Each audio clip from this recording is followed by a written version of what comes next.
Hey guys, what's up? So in previous lesson we were discussing emotional intelligence, emotional quotient, the definition, introduction, myths related to it, characteristic of emotional intelligent and unintelligent people, and how it is different from IQ. And in this lesson I'll talk about major researches, theories and EQ tests which are there in the market. This is presented by me, Roman Saini. And so let's get started with major theories and research. You know all about me. If you feel these courses are helping in any way, do share it and do give it 5 star.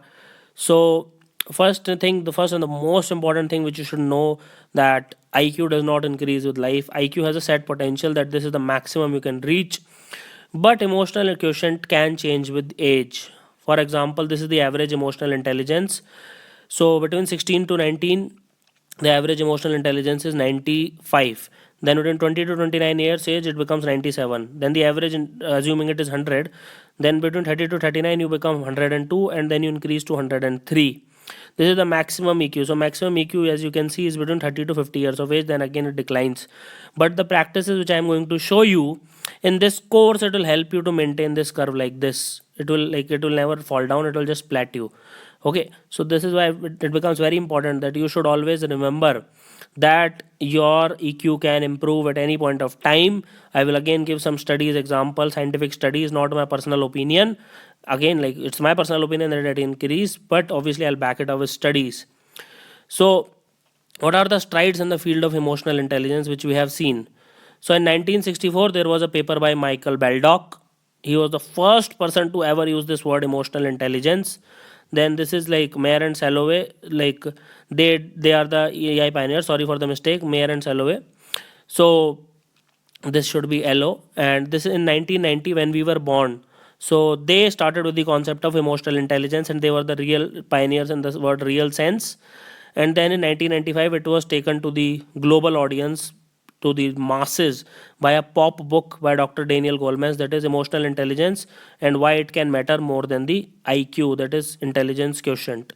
So this is in 1995. This book was written by Daniel Goleman. I have read this book. It is a great book, but after this course you will not need to read it. So let's get started with the first and the foremost theory of emotion, that is ABCDEF theory by Ellis. It is also called as rational emotive behavior therapy. Like, the therapy is based upon this and it helps a lot of people. So it is basically, it was started in 1950s and it is most important, and it helps people like take care of their emotional disturbance. First point is adversity or activating agent. For example, you are sitting in the class, you got failed by the teacher, so that becomes activating agent. You are like going in the market, somebody abused you, that becomes an activating agent. Okay, so it is okay till now, there is no emotions at all. Then the second point is belief. People believe, consciously believe, that they are upset or they are not able to work because of the activating agent, that is the outside agent. For example, since teacher failed you, that is why you are depressed, that is why you cannot concentrate. So this belief is so strong that even if what teacher did whatever she can do, right, it does not matter. Gautam Buddha, if he is sitting, no matter what you do, even if you get naked, it does not matter to him. His emotions will absolutely be the same. But you are blaming those outside event. That is what 99% of the human beings do. So they tell them consciously that this belief is the reason for this belief is right, and the activating event should cause some negative emotions. So this is the part B, that is beliefs. Then there is part C, that is consequence.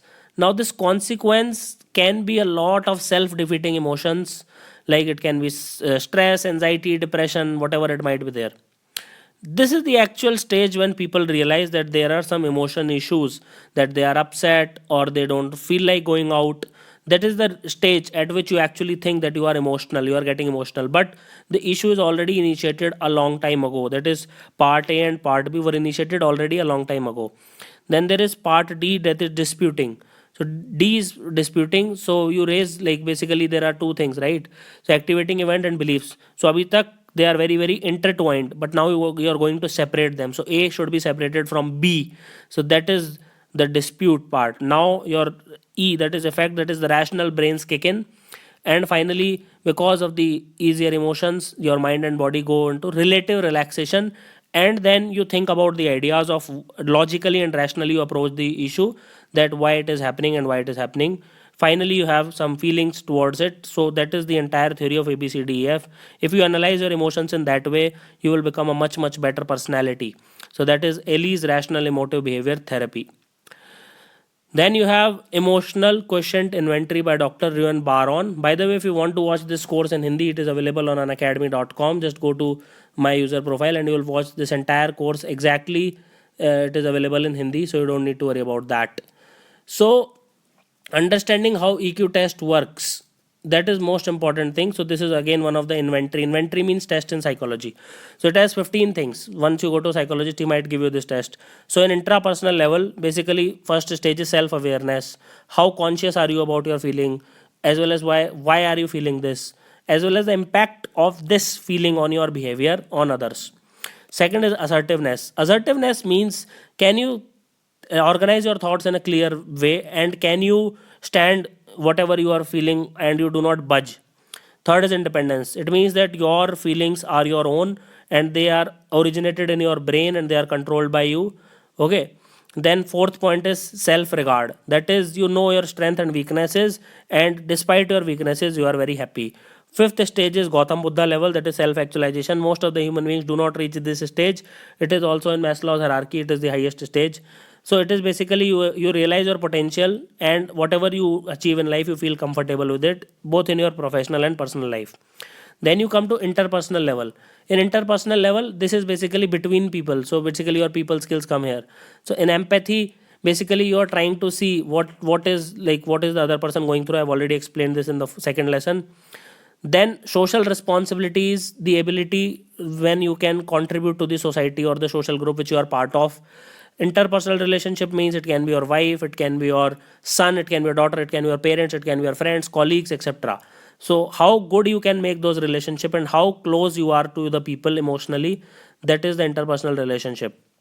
Then the third point is adaptability.